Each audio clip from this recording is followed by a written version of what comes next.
sekarang.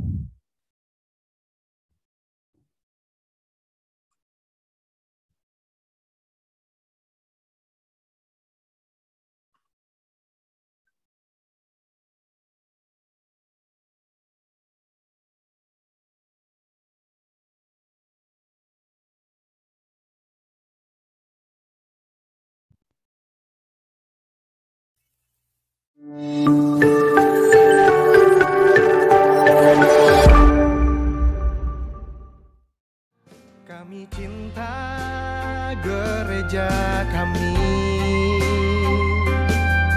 di sanalah iman kami tumbuh dan ditempa dalam penyertaan kuasa Roh Kudus. Kami bertumbuh di dalam firman-Nya.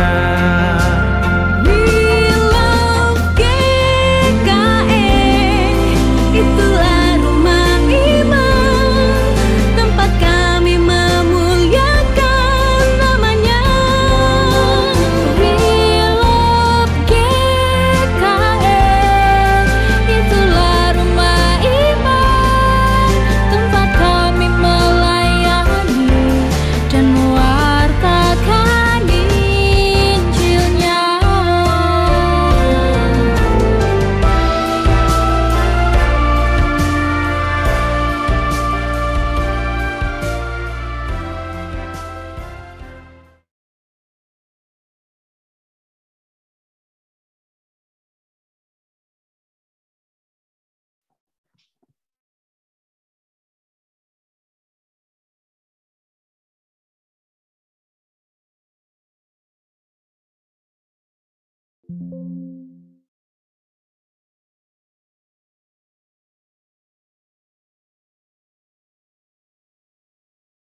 Bapak, Ibu, Saudara-saudari yang dikasihi dalam Tuhan kita Yesus Kristus, selamat pagi dan salam sejahtera. Shalom. Hari ini kita ibadah dalam suasana yang disebut dengan tatanan baru di tengah pandemi COVID-19, yaitu tatanan hidup baru di mana terdapat perubahan perilaku dan cara menjalankan aktivitas normal. Oleh karena itu, liturgi pada pelayanan ibadah hari Minggu ini mengalami perubahan dengan tidak mengurangi substansi dan makna dari peribadatan. Kita bersyukur meskipun dalam suasana seperti ini, kita masih diberi kesempatan untuk bersekutu dengan hikmat oleh pertolongan dan pimpinan Tuhan. Baiklah, kita bersama-sama memulai ibadah kita pada pagi hari ini dengan menggunakan liturgi ibadah sengsara bersatu. Baiklah, kita bersama-sama menyanyi dari Lengkap Kidung Jemaat nomor 7, Bersyukur pada Tuhan.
Pujilah Tuhan, hai jiwaku, pujilah namanya.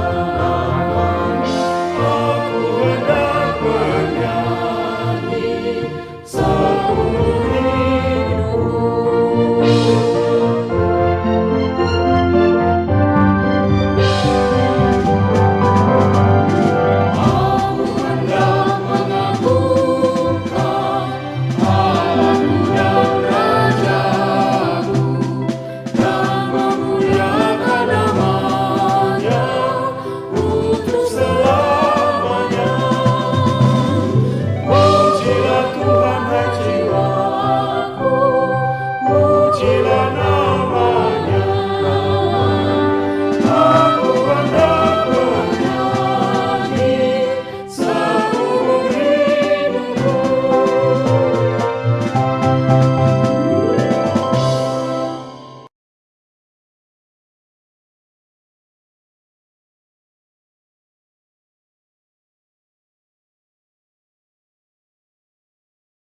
Panggilan beribadah. Hari ini kita memasuki Minggu Sengsara ke-1. Kita mengingat kembali saat-saat Tuhan kita Yesus Kristus mengalami kesengsaraan karena tugas panggilannya.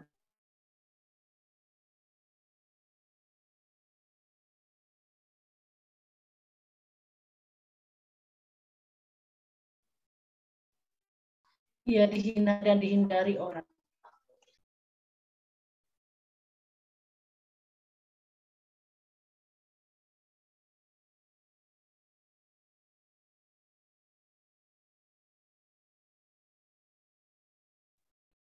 Seorang yang pernah kesengsaraan dan yang biasa menderita kesakitan. Ia sangat dihina, sehingga orang menutup mukanya terhadap dia, dan bagi kita pun dia tidak masuk hitungan.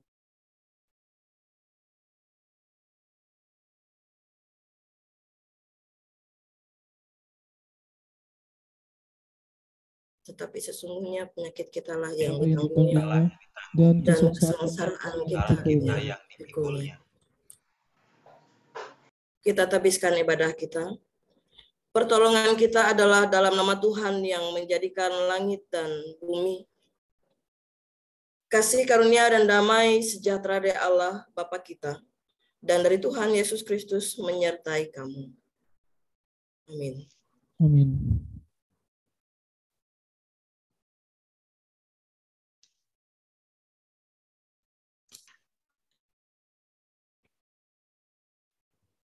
Kita menyanyi dari NKB nomor 199, Sudahkah yang terbaik kuberikan.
Begitu banyak waktu yang berubah, sedikit ku baginya, sebab kurang kasih pada Yesus, mungkinkah hancur pula hatinya.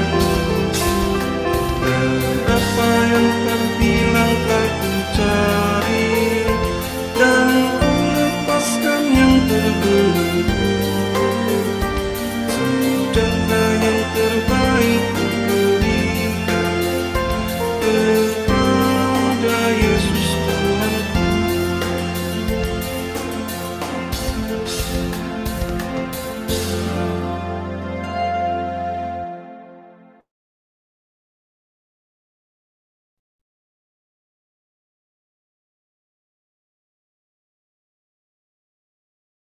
dan pembimbing.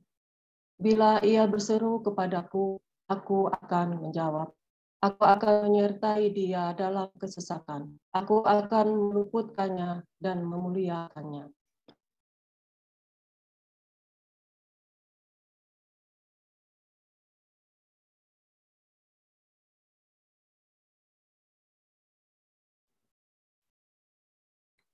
Orang yang duduk dalam lindungan yang maha tinggi dan bermalam dalam naungan yang maha kuasa, berkata kepada Tuhan, tempat perlindunganku dan kubu perlindunganku dan kubu pertahananku, Allahku yang kupercayai.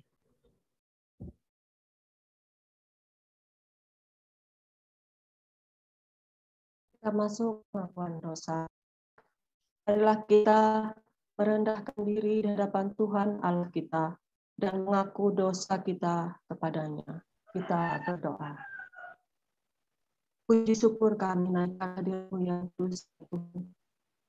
Kami bersyukur dan berterima kasih atas berkat penyertaan-Mu di dalam kehidupan kami sepanjang hari-hari yang telah kami lalui.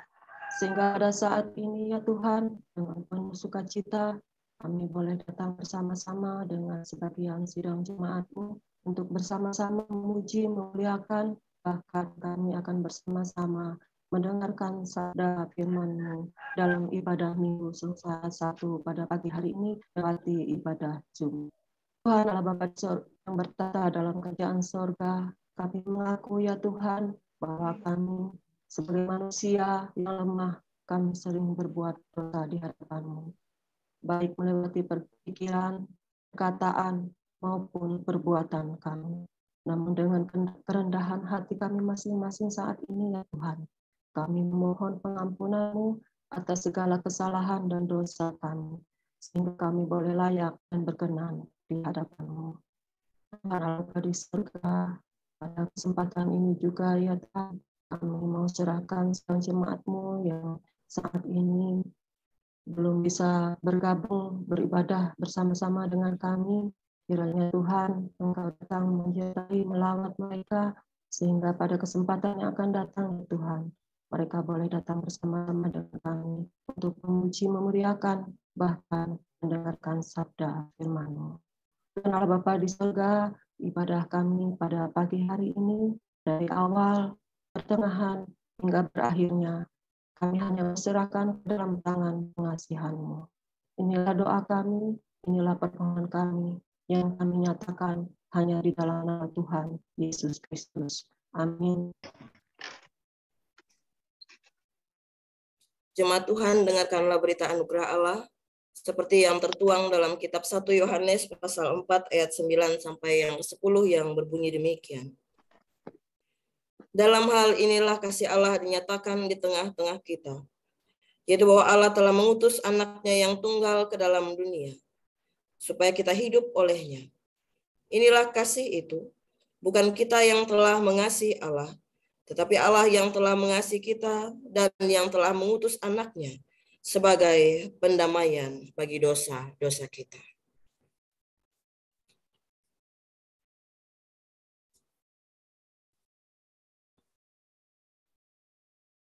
Kita masuk dalam puji-pujian. Sekarang ini muliakanlah Tuhan Allah kita, dan pujilah namanya yang tinggi luhur. Bersyukurlah kepada Tuhan, sebab Ia baik, bahwasanya untuk selama-lamanya kasih setianya. Marilah kita membaca secara berbalas-balasan dari Mazmur 96 ayat 1 sampai yang ke-5. Nyanyikanlah nyanyian baru bagi Tuhan. Menyanyilah bagi Tuhan, hai segenap bumi. Menyanyilah bagi Tuhan, pujilah namanya. Kabarkanlah keselamatan yang daripadanya dari hari ke hari.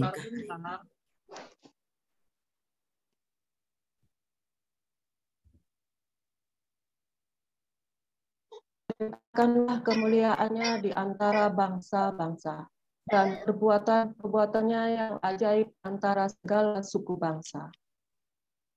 Sebab Tuhan maha besar dan terpuji sangat. Ia lebih dahsyat daripada segala Allah. Sebab segala Allah bangsa-bangsa adalah hampa, tetapi Tuhanlah yang menjadikan kami. Hormat bagi Bapa serta Anak dan Roh Kudus, seperti pada permulaan, sekarang ini, dan selama-lamanya.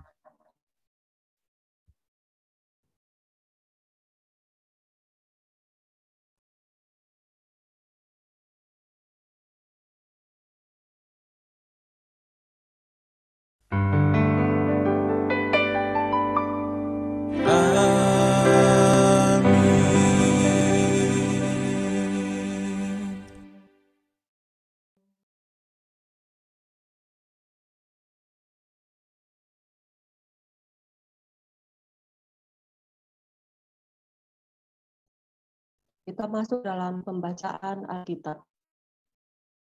Marilah kita mendengarkan firman Allah yang tertulis dalam kitab Keluaran 34 ayat 29 sampai yang ke-35.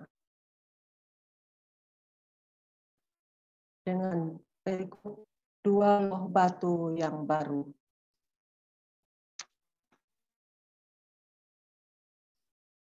Ketika Musa turun dari Gunung Sinai, kedua loh hukum Allah ada di tangan Musa ketika ia turun dari gunung itu. Tidaklah ia tahu bahwa kulit mukanya bercahaya oleh karena ia telah berbicara dengan Tuhan. Ketika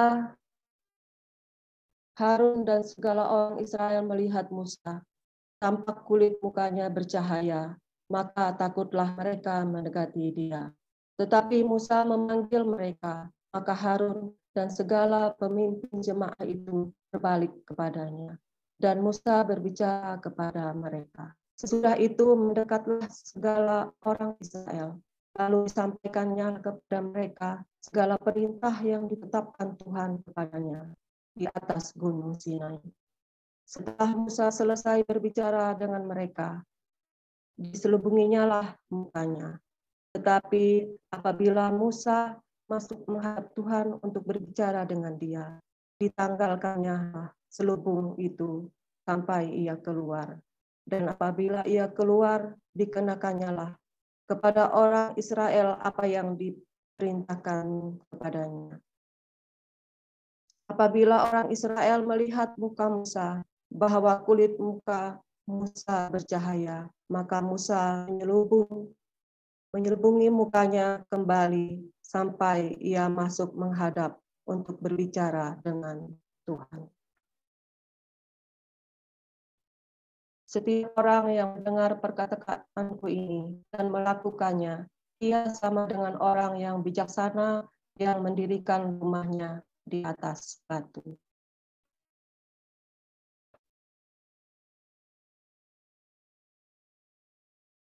Kita kembali menyanyi dari KB 188. Tiap langkahku.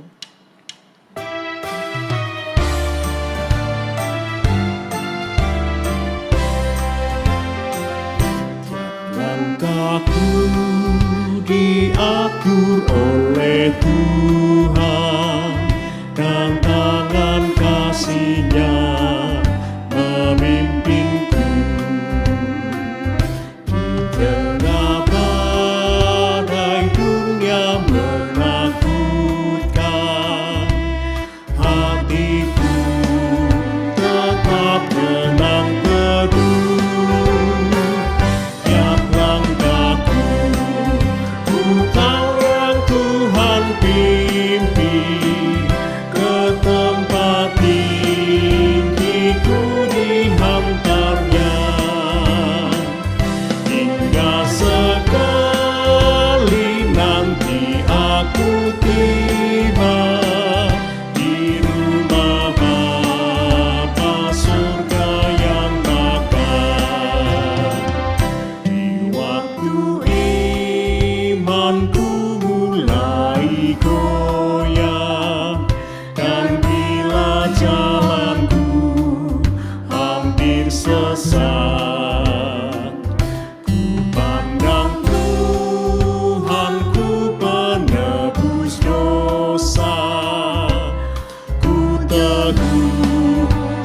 obat dia dekat. Tiap langkahku, ku tahu yang Tuhan pimpin. Ke tempat tinggi ku dihantarnya. Hingga sekali nanti aku tiba di rumah Bapa surga yang mekar.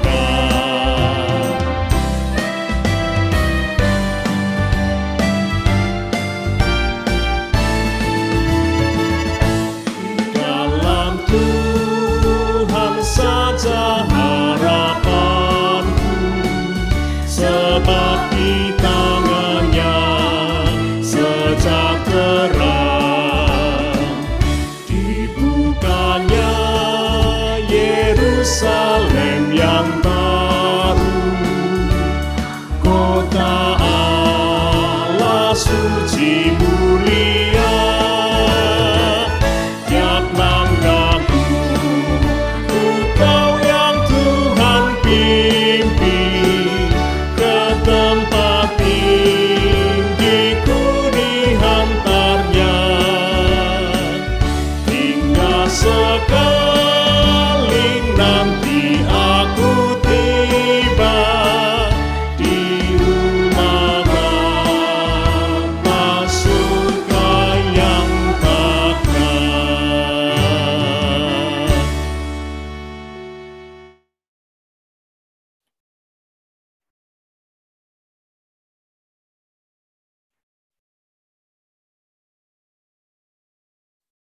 Bapak, Ibu, dan jemaat Tuhan yang dikasihi dalam Tuhan kita Yesus Kristus, sebelum kita membaca dan merenungkan kebenaran firman Tuhan, mari kita bersatu hati kita berdoa. Bapa kami yang ada dalam kerajaan surga, terima kasih ya Allah untuk hari baru yang boleh Tuhan berikan dalam kehidupan kami. Terima kasih untuk setiap kekuatan dan kesehatan yang boleh Tuhan senantiasa berikan bagi kami sampai saat ini. Bersyukur juga kesempatan pada hari ini ya Tuhan, ketika kami meluangkan setiap hati kami, waktu kami saat ini, untuk kami bersama-sama beribadah memuliakan nama Tuhan melalui Zoom ini. Sebentar ya Allah, kami akan membaca dan merenungkan sebagian dari sabda firman-Mu. Kami memohon ya Tuhan, penyertaan Tuhan, menolong dan memampukan kami dengan kuat kuasa Roh Kudus-Mu, sehingga kami dapat memahami ya Allah apa yang menjadi maksud dan kehendak Tuhan melalui kebenaran firman-Mu nanti. Makalah mulut bibir hamba-Mu yang penuh keterbatasan ini ya Tuhan, layakkanlah hamba-Mu, mampukan hamba-Mu untuk berkata-kata sehingga bersesuai seturut dengan kehendak Tuhan.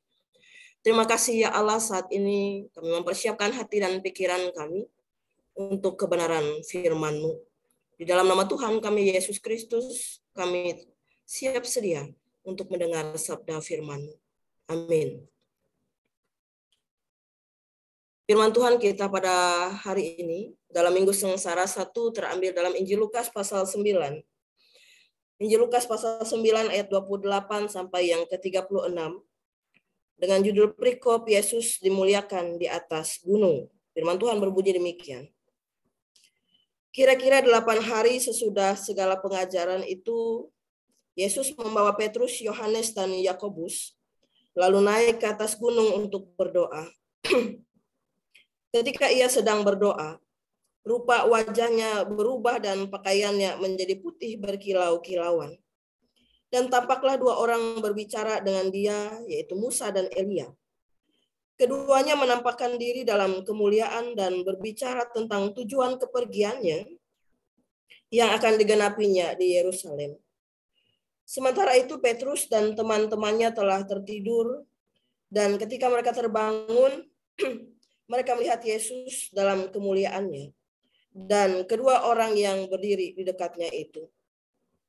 Dan ketika kedua orang itu hendak meninggalkan Yesus, Petrus berkata kepadanya, "Guru, betapa bahagianya kami berada di tempat ini. Baiklah kami dirikan sekarang 3 kemah, 1 untuk engkau, 1 untuk Musa, dan 1 untuk Elia." Tetapi Petrus tidak tahu apa yang dikatakannya itu.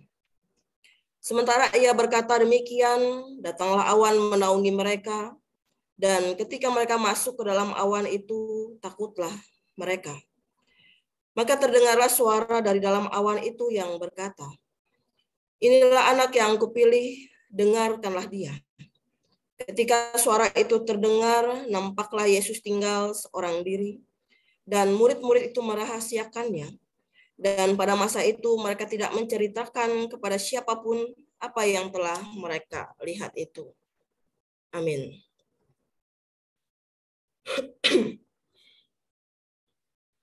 Jemaat yang dikasihi dalam Tuhan kita Yesus Kristus, dalam perikop kita berbicara tentang Yesus dimuliakan di atas gunung. Berbicara tentang dimuliakan kata dasarnya adalah mulia. Apa itu mulia? Mulia artinya diagungkan. Dia dalam posisi yang terhormat, ditinggikan, dan disegani. Mulia pada dasarnya kelihatan berbeda daripada yang umum-umumnya. Dan berbicara tentang kata mulia, seringkali dalam kehidupan orang percaya kurang familiar atau jarang digunakan dalam keseharian. Seringkali seseorang mengungkapkan Yesus adalah Allah yang Maha Kuasa, atau Yesus adalah pribadi yang sangat baik. Itu yang seringkali digambarkan orang-orang pada umumnya kalau berbicara tentang Yesus. Yesus adalah Allah yang Maha Kuasa. Oh, dia bisa menjadi, karena dia adalah Allah, ia adalah pencipta. Ia bisa menghardik angin ribut dan sebagainya. Atau ada yang mengatakan bahwa Yesus adalah Allah yang maha baik. Ia bisa menyembuhkan orang sakit, ia bisa menolong orang-orang, ia bisa memberikan makan ribuan orang, begitu ya, sehingga Yesus dikatakan pribadi yang baik yang penuh kasih. Yesus ia adalah pribadi yang paket komplit. Ia adalah sempurna. Ia maha kuasa, ia maha baik penuh kasih, dan ia adalah mulia itu sendiri. Nah, Bapak Ibu yang dikasihi dalam Tuhan kita Yesus Kristus, diceritakan dalam teks kita hari ini, berbicara tentang Yesus dikatakan naik ke atas gunung. Di situ ada Petrus, Yohanes, dan Yakobus yang dibawa oleh Yesus untuk ikut serta. Nah, Yesus naik ke gunung tentu ada maksudnya. Bukan perjalanan biasa yang Yesus lakukan, bukan untuk piknik begitu ya, kalau orang naik ke gunung untuk menikmati keindahan alam bebas begitu. Tetapi ada sesuatu hal yang khusus. Sesuatu yang sangat amat penting. Apa yang dilakukan Yesus ketika ia naik ke gunung, ia mengajak ketiga muridnya ini, dikatakan dalam ayat yang ke-28, ia datang ke gunung untuk berdoa. Kenapa harus naik ke gunung berlelah-lelah begitu ya, hanya sekedar untuk berdoa? Kenapa tidak di rumah saja? Atau mungkin di bait Allah saja, atau di tempat lain misalnya begitu ya. Kenapa harus capek-capek berlelah-lelah ke gunung? Di atas gunung cenderung jauh dari hiruk pikuk keramaian. Situasi yang tepat bagi seseorang untuk berdoa. Di gunung tempat yang tenang, teduh, dan seseorang bisa fokus begitu ya untuk membangun hubungan yang intim dengan Tuhan. Dan di samping itu menurut para penafsir bahwa gunung juga melambangkan sesuatu tempat yang tinggi dan sebagai tempat kehadiran Allah. Nah, disitulah Yesus berdoa. Dalam teks Nasihat ini ketika Yesus berdoa dikatakan dalam ayat yang ke-29, ketika ia sedang berdoa rupa wajahnya berubah dan pakaiannya menjadi putih berkilau-kilauan. Terjadi transfigurasi, perubahan rupa pada diri Yesus. Perubahan rupa yang terjadi pada Yesus adalah suatu gambaran tentang keadaannya kelak dalam kerajaannya yang akan datang. Yaitu pada saat Yesus memerintah sebagai Raja. Perubahan rupa atau yang disebut dengan transfigurasi ini terjadi untuk menunjukkan bahwa Yesus adalah anak Allah dan sekaligus memberikan suatu jaminan atas kebangkitan dan kerajaannya yang akan datang kelak. Kemudian, cahaya kemuliaan yang memancar dari wajah Yesus ini ingin memberikan pengajaran bahwa di balik peristiwa yang menyedihkan nantinya yang dialami oleh Yesus melalui jalan salib, pada akhirnya akan membawa kemenangan, kemuliaan, dan di balik hinaan dan caci maki ada kemuliaan nanti yang akan menguatkan setiap orang, bahkan para pengikut-pengikutnya, bahwa di dalam Yesus ada jaminan kehidupan kekekalan. Ada kemenangan nantinya melalui misi Yesus melalui jalan salib yang ia lakukan. Nah, Bapak Ibu yang dikasih dalam Tuhan kita Yesus Kristus, pada peristiwa transfigurasi yang terjadi dalam diri Yesus, ada dua orang yang dikatakan terlihat berbincang-bincang dengan Yesus. Siapa mereka? Firman Tuhan katakan mereka adalah Musa dan Elia. Musa dan Elia merupakan dua pribadi yang sangat dikenal di kalangan bangsa Yahudi. Dan dikatakan dalam ayat yang ke-30, keduanya pun menampakkan diri dalam kemuliaan. Dan Musa dan Elia dikatakan dalam teks nasihat ini, dikatakan berbicara dengan Yesus. Berbicara tentang apa? Berbicara tentang kepergian Yesus yang akan digenapi Yesus di Yerusalem. Kalau kita baca tadi dalam ayat 31. Kepergian Yesus yang seperti apa? Di awal tadi dikatakan bahwa kepergian Yesus di sini ialah jalan salib yang akan Yesus tempuh untuk menyelamatkan manusia. Sekarang yang menjadi pertanyaan adalah, mengapa Musa dan Elia yang hadir di gunung itu? Kehadiran Musa dan Elia ini merupakan sebagai pengukuhan simbolik peran Yesus. Kita tahu bahwa dalam kitab Perjanjian Lama, sosok Musa mengingatkan kita tentang hukum Taurat dan perjanjian yang diberikan Allah kepada umatnya. Selain itu pula, Musa dipakai oleh Allah sebagai pemimpin untuk membawa orang-orang Israel keluar dari perbudakan Mesir menuju tanah perjanjian. Dan gambaran ini menunjukkan bahwa apa yang dilakukan oleh Musa ini sebagai gambaran bahwa Tuhan Yesus akan membawa umat Allah menuju Yerusalem yang baru. Kalau Musa membawa umat Allah ke tanah perjanjian, ke tanah Kanaan, dan Yesus, ia akan membawa umat Allah menuju Yerusalem yang baru. Kalau Musa tadi membawa umat Israel keluar dari perbudakan, tetapi Yesus secara simbolik menunjukkan bahwa ia keluar, ia membawa manusia keluar dari perbudakan dosa. Sedangkan sosok Elia mengingatkan ada pembaharuan perjanjian ketika umat Allah berpaling dari Allah dan Allah tetap setia pada janjinya. Elia, ia tidak mengalami kematian, ia diangkat oleh Allah menuju sorga. Ini menjadi gambaran bahwa Tuhan Yesus membawa hidup kekal bagi umat Allah, dan Tuhan Yesus akan membuka jalan bagi umat Allah menuju kehidupan yang kekal. Nah, Bapak Ibu yang dikasih dalam Tuhan kita Yesus Kristus, peristiwa transfigurasi yang terjadi dalam diri Yesus ini ingin memperlihatkan bahwa Yesus bukan sekedar seorang nabi di akhir zaman seperti yang orang-orang pahami, tetapi ia jauh melebihi Musa maupun Elia. Nah, kemudian dalam peristiwa transfigurasi itu, bahkan di gunung itu ada Musa dan Elia, kita melihat bagaimana respon atau reaksi para murid ketika menyaksikan suasana kemuliaan yang ada di gunung itu. Diceritakan dalam teks nasihat ini, ketika para murid pada saat itu, ketika Yesus di gunung, mereka sedang tertidur. Dan pada saat mereka terbangun, mereka melihat sesuatu hal yang tidak biasa mereka lihat begitu ya.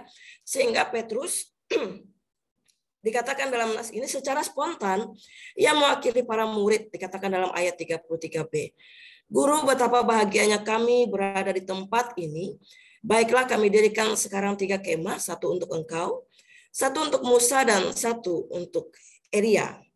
Nah, kenapa Petrus berkata demikian? Karena ia kagum. Ada rasa heran bercampur takut menyaksikan kedahsyatan kemuliaan yang terjadi.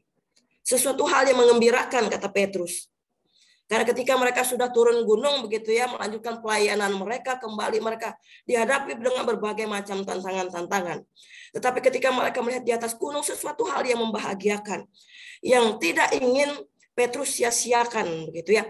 Sehingga Petrus berinisiatif untuk mendirikan kemah atau membangun kemah untuk Yesus, Musa, dan Elia. Nah, Bapak Ibu yang dikasih dalam Tuhan kita Yesus Kristus.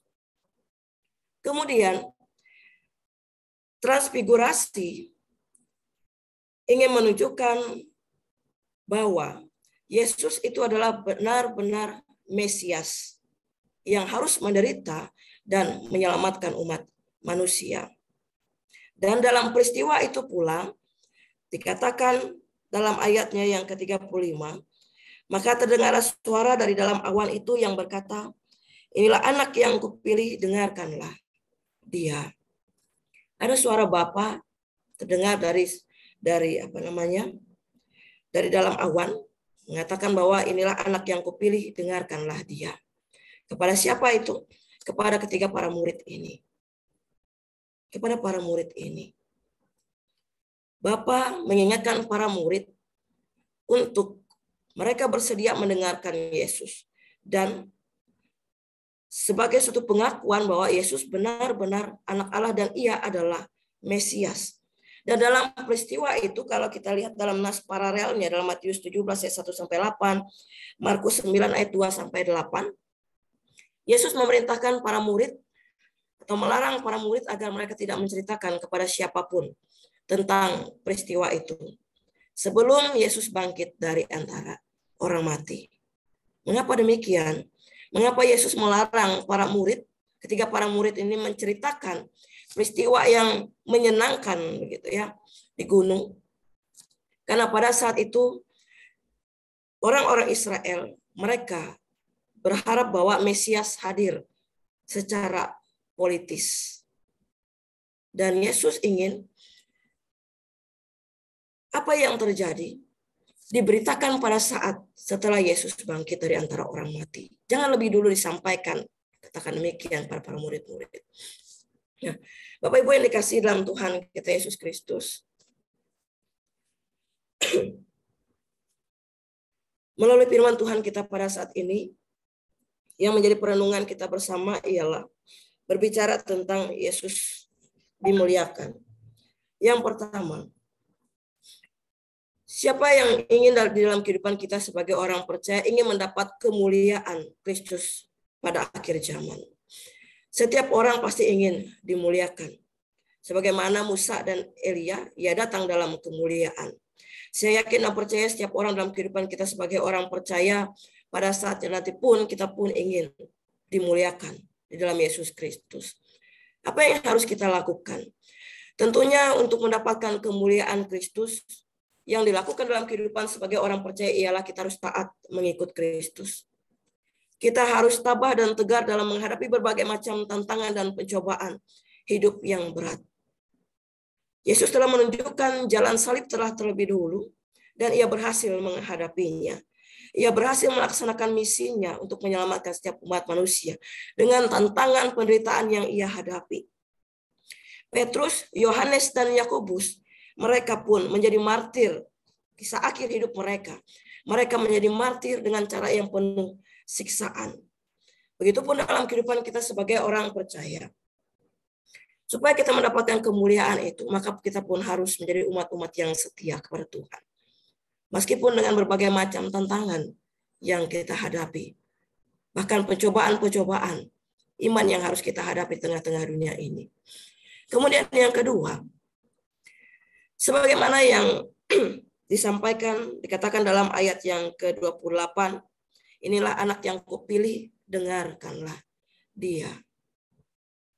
Kata dengarkanlah dia ini tidak hanya berlaku untuk ketiga para murid pada saat itu, tetapi juga berlaku di dalam kehidupan kita sebagai orang percaya. Untuk kita bersedia mendengarkan Yesus Kristus sebagai Tuhan dan Juru Selamat kita yang hidup. Bagaimana cara kita mendengarkan dia? Salah satunya adalah melalui kebenaran firman Tuhan. Firman Tuhan ada banyak-banyak hal yang mengajarkan hal-hal yang baik di dalam kehidupan kita, supaya kita hidup berkenan di hadapan Tuhan. Oleh sebab itu, supaya dalam hidup kita berkenan di hadapan Tuhan, hidup kita selaras dengan kehendak Tuhan, maka satu hal yang harus kita lakukan ialah kita harus bersedia mendengarkan Dia. Bukan hanya kita memaksakan Tuhan yang harus mendengarkan kita, tetapi Tuhan juga mau supaya kita senantiasa mau mendengarkan Dia. Bukan hanya kita berseru kepada Tuhan, Tuhan dengarkan keinginan saya, dengarkan harapan saya. Tapi kita tidak mau mendengarkan Tuhan. Kita tidak mau mendengar kebenaran firman Tuhan yang mengajar kita, mendidik kita, menegur kita, supaya kita ini menjadi kuat, tahan dalam menghadapi berbagai macam tantangan, supaya kita hidup semakin lebih baik di hadapan Tuhan dan berkenan di hadapan Tuhan. Untuk dengar-dengaran ini, perlu yang namanya komitmen. Untuk menjadi pendengar itu tidak mudah, begitu ya. Seringkali kita bosan, seringkali kesal, mungkin terlalu lama dan sebagainya, tidak menyenangkan telinga kita dan sebagainya. Tuhan mau supaya kita bersedia untuk mendengarkan Dia. Ketika kita mendengarkan Dia, Tuhan juga mau dalam setiap hidup kita, ketika kita sudah mendengar, kita laksanakan dalam setiap tindakan kita hari lepas hari. Melalui setiap perbuatan kita, tutur kata kita, sehingga boleh berkenan di hadapan Tuhan. Kemudian yang ketiga, firman Tuhan juga mengajarkan kita untuk berdoa. Bapak Ibu sekalian, Yesus dalam setiap pelayanannya, dalam setiap kehidupannya, selama Ia di dunia, kalau kita lihat dalam firman Tuhan, Ia senantiasa berdoa kepada Bapa. Bahkan Ia juga berdoa mengajak para murid-muridnya. Firman Tuhan juga mengajarkan supaya setiap orang berjaga-jaga dan berdoalah. Teristimewa menghadapi berbagai macam cobaan, tantangan di tengah dunia ini. Apa yang dilakukan oleh Yesus juga seharusnya dilakukan dalam kehidupan kita sebagai orang percaya. Untuk menjadikan doa sebagai napas kehidupan kita sebagai orang percaya. Berdoa bukan hanya kita meminta sesuatu kepada Tuhan. Kita meminta banyak hal kepada Tuhan. Tetapi ketika kita berdoa, kita juga harus membangun hubungan keintiman kita dengan Tuhan, gitu ya. Bukan hanya kita berdoa untuk meminta hal-hal yang menjadi kebutuhan kita saja. Tidak hanya itu. Teristimewa ketika kita menghadapi situasi zaman yang sekarang ini. Di tengah zaman yang sekarang ini, bahkan mungkin ke depannya, zaman kita sekarang ini boleh dikatakan sedang tidak baik-baik saja. Baik secara teknologi, sosial, ekonomi, terjadi perubahan yang sangat drastis dan sangat cepat. Termasuk di tengah pandemi sekarang ini. Bahkan perang yang terjadi. Maka dari itu kita pun perlu sama-sama saling menguatkan. Kita sama-sama saling mendoakan antara satu dengan yang lainnya. Supaya apa? Supaya kita sama-sama tetap teguh. Supaya kita sama-sama tetap kuat dalam menghadapi situasi perubahan zaman sekarang ini. Pandemi COVID-19 yang masih saja merajalela. Perang, kebencian, dan sebagainya. Mari kita sama-sama berdoa. Tidak hanya berdoa untuk diri kita pribadi, tapi berdoa untuk bangsa kita, keadaan yang sekarang. Kita mendoakan setiap umat manusia, supaya kita boleh tetap kuat, kita sama-sama boleh tetap teguh berdiri dalam menghadapi segala situasi yang ada. Kemudian yang keempat, hari ini kita memasuki minggu sengsara pertama. Yesus Kristus, Ia telah menyelesaikan misinya di dunia sebagai pembebas dari perbudakan dosa dengan jalan salib bagi kita umat-umatnya. Maka dari itu dalam minggu sengsara ini, kita sebagai umat percaya harus merespon minggu-minggu sengsara ini yang merupakan momentum untuk introspeksi diri dan sebagai pertobatan atas segala dosa dan pelanggaran kita. Yesus Ia mau berkorban untuk kita. Ia mau menyelamatkan kita. misinya telah selesai. Dan tugas kita dalam minggu sengsara ini, kita menghayati momentum berharga yang Yesus lakukan dalam setiap kehidupan kita ini. Dalam minggu sengsara ini, mari kita juga mau bersedia untuk introspeksi diri. Kalau hidup kita jauh daripada Tuhan, kalau kita hidup tidak berkenan di hadapan Tuhan, mari kita hidup dalam pertobatan. Jangan sia-siakan pengorbanan yang Yesus berikan secara cuma-cuma bagi kita. Hiduplah senantiasa hidup di dalam Tuhan. Karena firman Tuhan ini boleh memberkati kita. Tuhan Yesus Kristus memberkati. Amin. Kita masuk dalam saat teduh sejenak.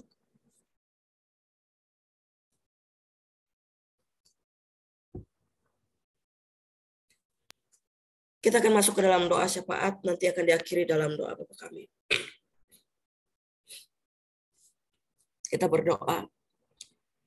Bapa kami yang ada dalam kerajaan sorga, terima kasih ya Allah atas firman yang telah kami dengar tadi. Kiranya firman yang kami dengar tadi tidak berlalu begitu saja, tapi kiranya Tuhan meteraikan firman-Mu itu dalam hati kami, sehingga firman-Mu ini boleh menjadi suluh pelita dalam setiap kehidupan kami, bahkan semakin memperteguh iman kami di dalam Engkau ya Allah. Bapa di dalam kerajaan sorga saat ini Tuhan, kami berdoa bagi jemaat Tuhan GKI Balikpapan ini. Mari Engkau memberkati kehidupan umat-umat-Mu di dalam keseharian mereka, di dalam pekerjaan mereka, dalam kehidupan rumah tangga mereka. Bila kasih dan penyertaan Tuhan senantiasa memberkati kehidupan mereka hari lepas hari. Kami juga berdoa ya Tuhan, bagi jemaat Tuhan dalam pergumulan permasalahan mereka saat ini. Mari Tuhan menolong mereka. Engkau memampukan mereka dalam melewati pergumulan permasalahan hidup mereka. Dan mari Tuhan, Engkau juga memberikan jalan keluar untuk setiap persoalan-persoalan hidup mereka. Kami juga berdoa ya Tuhan, bagi jemaat Tuhan yang saat ini dalam keadaan sakit maupun yang lemah badan. Mari juga Tuhan Engkau yang menolong mereka, Engkau yang menguatkan mereka, Engkau yang memulihkan keadaan mereka secara sempurna. Teristimewa ya Tuhan, kami berdoa bagi Bapak Dirson, Ibu Entor, dan Ibu Desi dalam masa-masa pemulihan mereka. Mari Tuhan Engkau yang senantiasa melawat mereka, menyempurnakan kesehatan mereka. Bahkan setiap makanan, minuman, obat-obatan yang mereka makan maupun minum, Tuhan suci kuduskan dengan kuasa-Mu, sehingga itu boleh semakin menguatkan mereka, memulihkan mereka hari lepas hari. Terima kasih ya Tuhan. Kami berdoa bagi bangsa dan negara kami Indonesia ini. Berkatilah bangsa kami ini ya Tuhan, sehingga bangsa kami ini senantiasa dalam lindungan kasih Tuhan. Berkati para pemimpin bangsa kami ini, sehingga para pemimpin bangsa kami ini boleh memimpin bangsa ini dengan arif dan bijaksana. Dan jadikanlah mereka sebagai pemimpin yang takut akan Tuhan. Kami juga berdoa ya Tuhan bagi saudara kami yang ada di Rusia dan Ukraina. Mari Tuhan Engkau yang menyertai mereka. Engkau memberikan perdamaian bagi mereka ya Tuhan. Kasih dalam hati mereka masing-masing. Kami menyerahkan semuanya kepada Engkau ya Tuhan, sehingga baik Rusia dan Ukraina boleh tercipta perdamaian di dalam lawatan dan penyertaan Tuhan. Kami juga berdoa di tengah pandemi COVID-19 ini ya Tuhan. Kami senantiasa memohon lawatan Tuhan, penyertaan, penjagaan Tuhan bagi kami pribadi lepas pribadi. Sehingga kami senantiasa dihalaukan dari wabah virus corona ini. Dan kami mohon ya Tuhan dengan kuasa-Mu, kiranya Engkau melenyapkan wabah virus corona ini ya Tuhan. Karena kami yakin dan percaya dalam Tuhan tidak ada yang mustahil. Kami juga berdoa ya Tuhan bagi anak-anak Tuhan sebagai generasi, gereja, bangsa dan negara, keluarga. Karena kehidupan mereka pribadi lepas pribadi. Mari Tuhan berkati hidup mereka, masa muda mereka. Tutup bungkus mereka dengan kuat kuasa-Mu ya Tuhan. Sehingga mereka senantiasa di dalam perlindungan Tuhan. Jadikan mereka sebagai anak-anak muda yang boleh menjadi garam dan terang di tengah-tengah dunia ini. Jemaat Tuhan yang bersuka cita atas ulang tahun kelahiran maupun perkawinan, biarlah berkat Tuhan pun senantiasa mengalir di dalam kehidupan mereka hari lepas hari. Terima kasih ya Allah. Inilah seruan doa kami ya Tuhan. Mulut bibir kami terbatas adanya. Tapi kami yakin dan percaya Engkau mengetahui setiap keberadaan kehidupan kami hari lepas hari. Inilah seruan doa kami Tuhan, yang kami naikkan hanya dalam nama Tuhan kami Yesus Kristus, yang telah mengajarkan kami berdoa Bapa kami. Bapa kami yang ada di sorga, dikuduskanlah nama-Mu. Datanglah kerajaan-Mu, jadilah kehendak-Mu bumi seperti di sorga. Berikanlah kepada hari ini makanan kami yang secukupnya, dan ampunilah kami akan kesalahan kami, seperti kami juga mengampuni orang yang bersalah pada kami. Dan janganlah membawa kami ke dalam pencobaan, tapi lepaskanlah kami pada yang jahat. Karena Engkau punya kerajaan, kuasa, dan kemuliaan sampai selama-lamanya. Amin.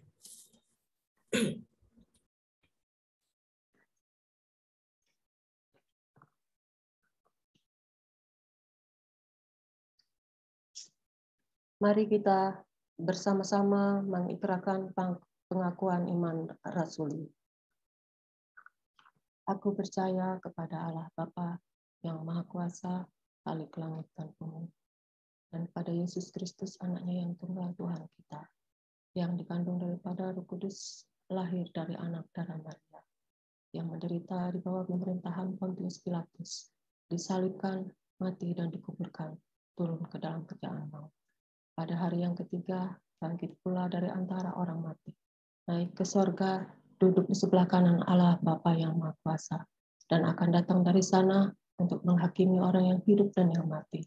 Aku percaya kepada Roh Kudus, gereja yang kudus dan am, persekutuan orang kudus, pengampunan dosa, kebangkitan daging, dan hidup yang kekal.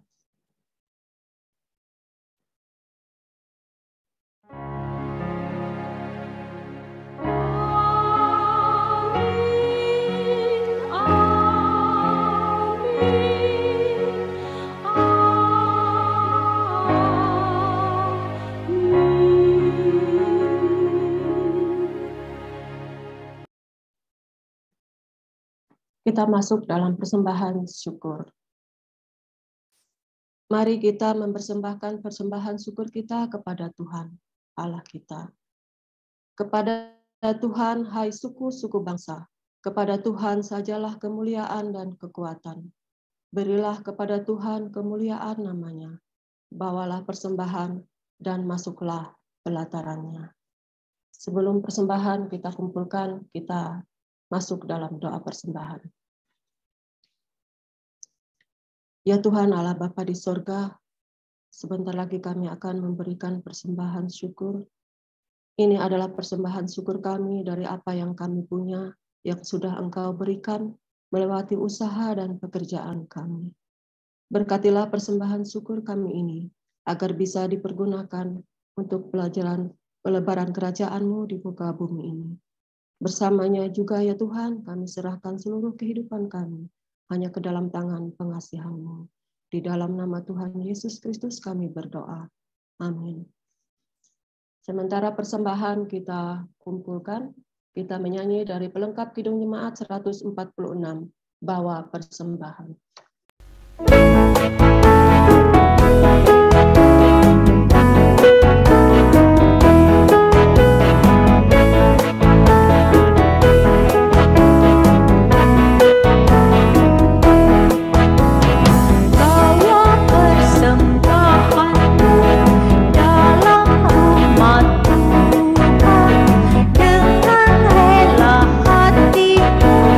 Jangan wajahmu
Karena telah ternyata bahwa kamu adalah surat Kristus yang ditulis oleh pelayanan kami. Ditulis bukan dengan tinta, tetapi dengan roh dari Allah yang hidup. Bukan pada loh-loh batu, melainkan pada loh-loh daging, yaitu dalam hati manusia. Jemaat Tuhan, arahkanlah hatimu dan terimalah berkat Tuhan. Tuhan memberkati engkau dan melindungi engkau. Tuhan menyinari engkau dengan wajahnya dan memberi engkau kasih karunia. Tuhan menghadapkan wajahnya kepadamu dan memberi engkau damai sejahtera.